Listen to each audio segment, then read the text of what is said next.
السلام علیکم۔ وعلیکم السلام ورحمۃ اللہ وبرکاتہ۔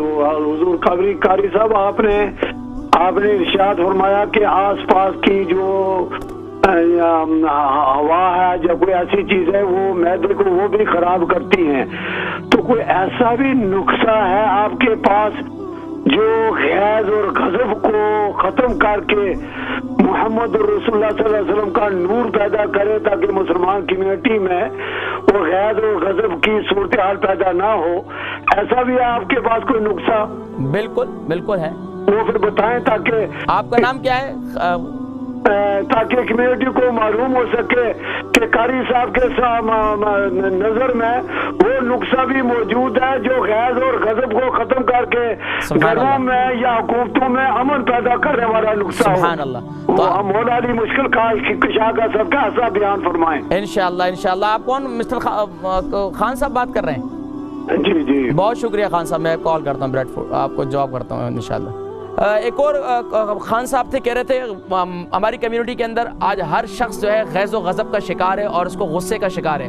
قرآن کریم فرقان حمید کی یہی آیت مبارکہ، آیت نمبر 134 سورہ آل عمران، پارہ نمبر 4، وَالْكَاظِمِينَ الْغَيْظَ وَالْعَافِينَ عَنِ النَّاسِ وَاللَّهُ يُحِبُّ الْمُحْسِنِينَ۔ اور اللہ کے نبی صلی اللہ علیہ وسلم ارشاد فرمایا کہ سبحان اللہ، جب غصہ بہت زیادہ آئے تو اپنی ہیت کو چینج کر لو، کھڑے ہوئے تو بیٹھ جاؤ، بیٹھے ہوئے تو کھڑے ہو جاؤ، یا اپنے مقام کو چینج کر دو، حرکت کر لو، تو انشاءاللہ تمہارا غصہ ختم ہو جائے گا۔ اسی طریقے سے اب ایک اور حل جو ہے وہ بزرگان دین فرماتے ہیں کہ کثرت کے ساتھ اعوذ باللہ من الشیطان الرجیم، بسم اللہ نہیں، صرف اعوذ باللہ من الشیطان الرجیم ایک سانس میں 7 مرتبہ پڑھو۔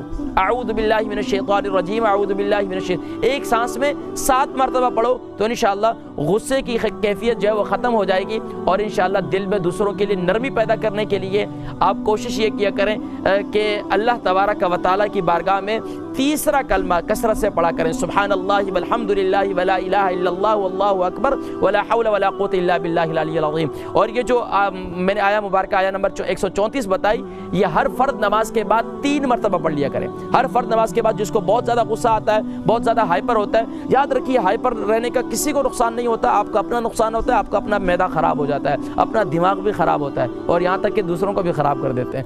تو بہرحال کہ اس کے نقصانات ہی نقصانات ہیں۔